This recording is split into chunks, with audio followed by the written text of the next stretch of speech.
আজকে 28 ফেব্রুয়ারি 2025 এই তারিখটি বাংলাদেশের জনগণ সব সময় মনে রাখবে এই জন্য, কারণ বাংলাদেশে গত 53 বছরে একটি বাইনারি পলিটিক্সের মধ্যে আমাদেরকে ঠেলে দেওয়া হয়েছিল। আমাদের মধ্যে কোনো অপশন ছিল না, হয় একটি না হলে আরেকটি। এভাবে করে আমরা আমাদের নাগরিক অধিকারের কথা ভুলতে বসেছিলাম। এখন একটি সময় এসেছে এবং সেই সময় করে দিয়েছে বৈষম্য বিরোধী ছাত্র আন্দোলনের নেতৃত্বে হওয়া সেই গণজাগরণ, সেই গণ অভ্যুত্থান। 24 জুলাইয়ের গণ অভ্যুত্থানের মধ্য দিয়ে আমরা এই বাংলাদেশের নতুন রক্তক্ষয়ী ইতিহাসের একটি সমাপ্তি ঘটানোর স্বপ্ন দেখতে পারছি। এই স্বপ্নের মধ্য দিয়ে আমরা বাংলাদেশের একটি রাষ্ট্র পুনর্গঠনের কথা বলছি। কেন আমাদের এই রাষ্ট্র পুনর্গঠন প্রয়োজন?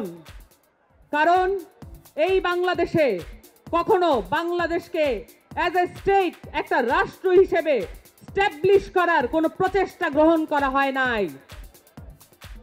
এই প্রচেষ্টা গ্রহণ করার উদ্যোগ আমাদেরকেই নিতে হবে।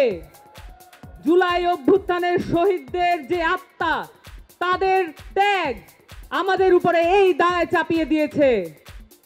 এই দায় অস্বীকার করার কোনো উপায় নাই। আমরা অভ্যুত্থানের মধ্য দিয়ে একটি রাজনৈতিক দল গঠনের যেই চেষ্টা করে যাচ্ছি, যে আকাঙ্ক্ষা ধারণ করে যাচ্ছি, এই আকাঙ্ক্ষার কারণে মূলে আছে এই দেশের মাটির প্রতি আমাদের ওয়াদা, এই দেশের মানুষের প্রতি আমাদের ওয়াদা।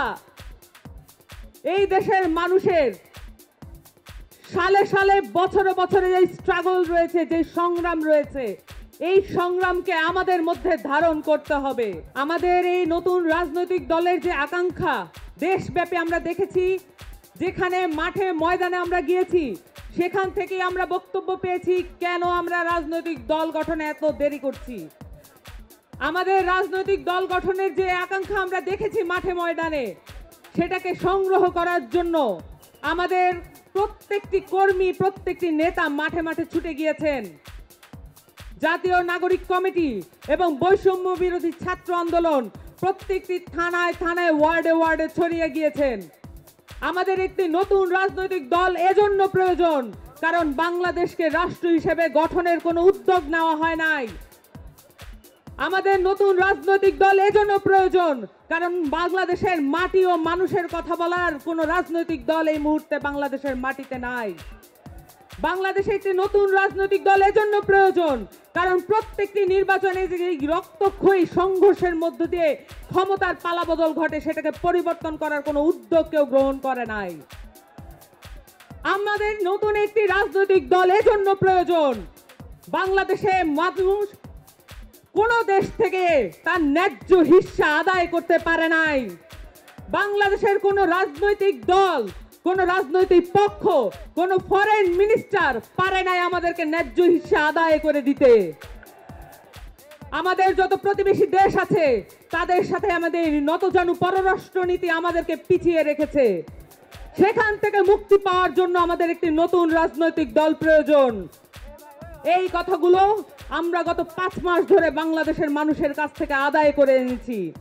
তাদের মুখ থেকে আমরা শুনেছি তারা নতুন রাজনৈতিক দলের কাছ থেকে কি কি চান। আমরা শুনেছি তারা দুর্নীতি বিরোধী একটি সমাজ চান। আমরা শুনেছি তারা চাঁদাবাজ বিরোধী একটি সমাজ চান। আমরা দেখেছি তারা বলেছেন এদেশে কোন রাজনৈতিক পক্ষ যাতে বাংলাদেশের মানুষের মধ্যে বিভাজন তৈরি করতে না পারে, এমন একটি সংস্কৃতি তৈরি করতে চান। বাংলাদেশের সহজ সরল খেটে খাওয়া মানুষের রাজনীতি যারা করবে, তাদের কথা বলার জন্য একটি রাজনৈতিক দল প্রয়োজন। এবং সেই রাজনৈতিক দল এই 24 গণ অভ্যুত্থান আমাদেরকে সেই সুযোগ করে দিয়েছে। আপনাদেরকে সকলকে সাথে নিয়ে এখানে যত রাজনৈতিক মতবিরোধ যাদের মধ্যে আছে বা নেই, যাদের মধ্যে যে রাজনৈতিক নীতিবিরোধ আছে, যত মত পার্থক্য আছে এবং যত রকমের রাজনৈতিক পক্ষ আছে,